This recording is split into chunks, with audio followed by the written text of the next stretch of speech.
Are you ready to revolutionise your workplace safety with the power of walking? Introducing the Walk tool. I'm Karin Ovari. And I am Nuala Gage. And we are the Safety Collaborators. Our mission is to help people change the way they think about safety by improving their conversations and psychological safety. Do you ever do the safety walk? Well, of course I do, we hear you say. We're not talking about putting on your PPE and going walking about, but we are talking about actually a really helpful acronym. And who doesn't love a helpful acronym? The WALK acronym stands for Watch, Ask, Listen, Keep Improving. How did we come across it? Well, I've actually been using it for years. And to be honest with you, it's been around for a very long time. I'm sure if we did a Google on it, it would give us a whole backstory.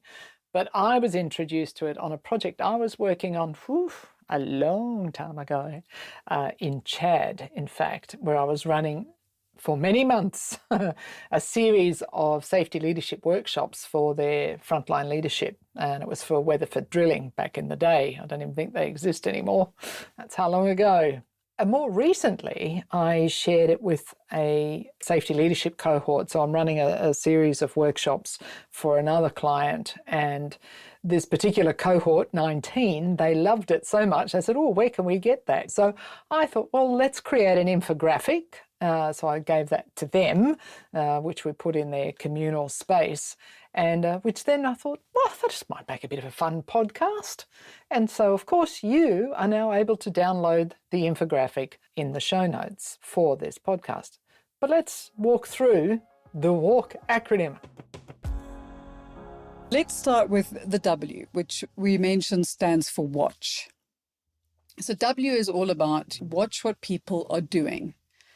And please, not like a stalker or a policeman with your clipboard and making notes and taking photographs from a distance that just makes people awkward and uncomfortable.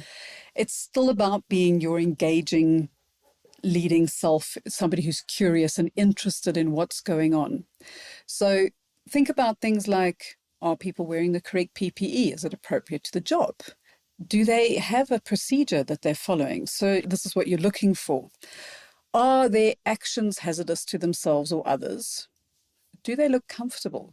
Which is always an interesting one, because when things aren't working so well or aren't going according to plan, people's body language changes. They just, you can see the discomfort.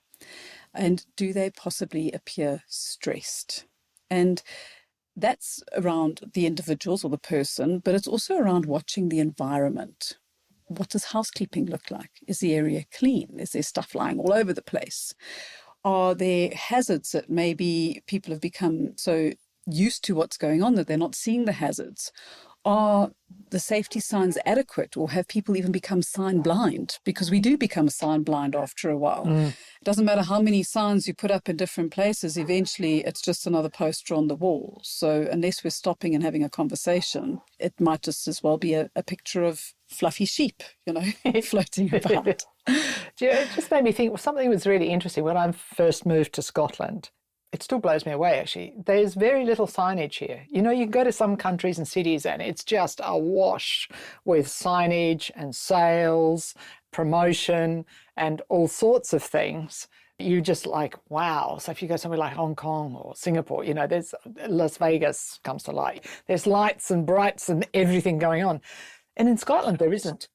They're really anti-signage. So you see very little signage here. So when you do see a sign, you actually see it. It's really quite interesting, actually, as a country. That's really, really interesting. Yeah. And actually a good lesson for us to take back into our workplaces, Do we have what's important, or do we have just stuff, but we haven't cleared away the clutter? Indeed. So after we watch what's going on, and I think the important thing with the watch is that you are literally just being observant of what's going on around you.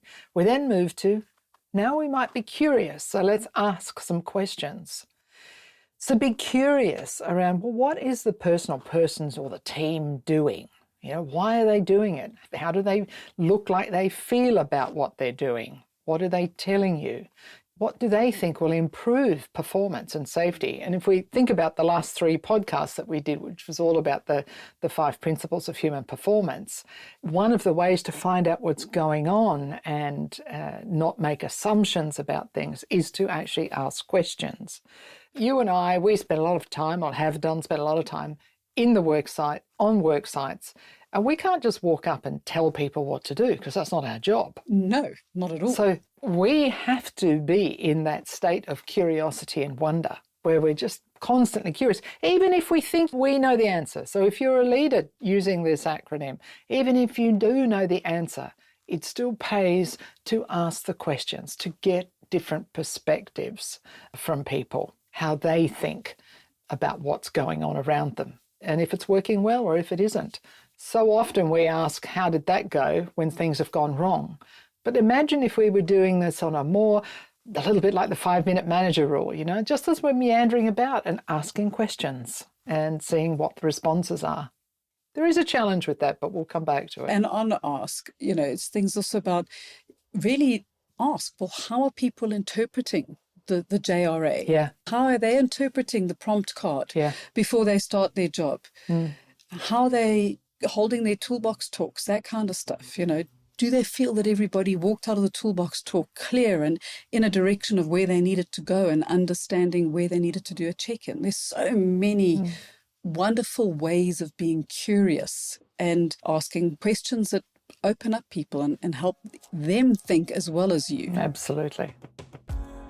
So that was A for ask. What's important after we've asked is to go into the L. Yeah. And L stands for listen. And it is to listen without judgment and to listen to what people's answers are without going, I know the answer, so as soon as you've opened your mouth and said the first 3 words, I can complete your sentence. I've ticked that box, right, moving on to the next one. So listening is a skill, and it is being comfortable with silence. So you might ask a question and not get an immediate response. Fabulous. It's the sign of a great question because people need time to process. And too often we are just hearing, we're not listening. But what we forget is that people love to be heard. Absolutely. So be open to what people say because it is such a trust builder. Is that you've taken the time to really listen to me, and I feel that my voice in this moment has been heard, which can be scary. Kaz, you think of it as a leader or as a site manager or someone going out into the workplace and you're going, I'm going to go and really listen to my people today. I might not hear what I want to hear. No. And that's part of the challenge here for leaders, particularly I think for frontline leaders, for supervisors, because they're busy. We're all busy. They're busy walking about trying to get things done. It's very task-oriented. It can be a bit transactional. So when it comes to being open to listening, there's a bit of a fear there that if I hear something I don't want to hear, is that going to give me more work? So I think sometimes leaders won't go out there and ask the questions that they might need to ask because there is a real fear, oh my God, I might give myself more work and I'm already drowning in work. So, or for things to do. But if you can encourage yourself and the team and make it safe for people to speak up at any time, then that might take some of that away. And I think we often have to say to people is the more that we hear, the more opportunity we can be proactive so that the next time you go out there to ask some questions for which you have no answers, then you may be able to actually solve the problem before it becomes a problem. That's one of the big powers of this little tool. So I think there's 2 things there is ask questions for which we have no answers. And as you said before, let's listen to connect, not judge or reject. So, yeah. And if we're not listening, then we can't really take the next step, can we? Absolutely not. So which leads us into K. So we've got walk, watch, A, ask, L, listen, and K stands for keep improving. So what does that mean? If you hear things, unless they're private, of course, air the concerns of those around you. Look for solutions. Don't necessarily take on the burden of finding the solution, but rather engage in the conversation. And if you're just taking a 1-minute walkabout, you might be surprised what you find out. So ask for the solutions from everybody, not just taking on the burden yourself. So be open to different ways of communicating as well. So not everybody is going to stand up in front of you straight up and answer your question. So be mindful of that as well, because we all process differently, and sometimes we might feel that we're being caught off the cuff, so to speak, where we might be in the midst of something and you, the leader, comes along and asks someone a question. They might look at you a little bit strange, particularly in the beginning if you're not used to seeing you do that. So open up avenues for conversation. It might be written, it might be the observation card, it might be a different way of treating that card, the observations that are made. So walk and talk implies that people will communicate right there and then. That's not the case. They may feel more comfortable sending you an email or filling in a form, and that's absolutely fine. Or have that open door policy to a degree. Be mindful of your own time with that one as a leader. But the more you make all of that available to you, to your team and those that you work with, the more chance you have of maybe being proactive, opening up, making up the environment safe for people to speak up, and particularly if they're used to you being a visible leader.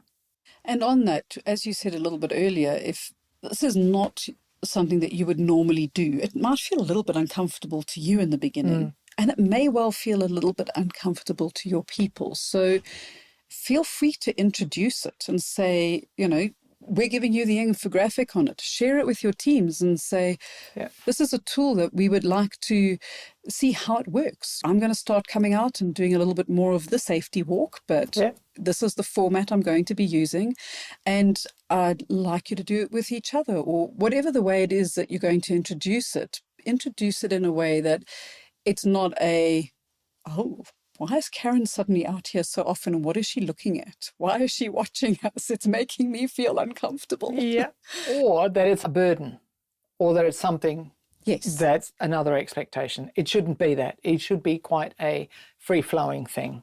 Yeah. Fluid. Absolutely. Like you said, it's something that should be something that's helpful, that's easy, just a nice process. It's something that you pick whenever you want to do it and say, today I'm going for a walk, but I have a little bit of a format, a bit of foundation to be able to not just go and walk about and go, okay, I know I need to look for safety stuff. What am I actually doing here? So here's something that will hopefully boost that and make it a valuable walk when you're going around and doing it. Have fun with the safety walk. Of course, you can always email us at hello@safetycollaborations.com. We can always run a little workshop on this one if you really wanted to. That's not a problem at all. So this was a short one today for us, and that's a nice thing all round. So thank you for joining us today. As always, it's lovely to have those conversations that matter. We trust that today's safety walk tool will be useful to you. Of course, feel free to share this podcast. It may be useful for others as well. So do hit the subscribe button. It helps us, and it helps us get the word out to help other people as well. Our website is safetycollaborations.com, where you will find the show notes for this episode, and we're easy to find on LinkedIn. So till next week, stay safe and stay well.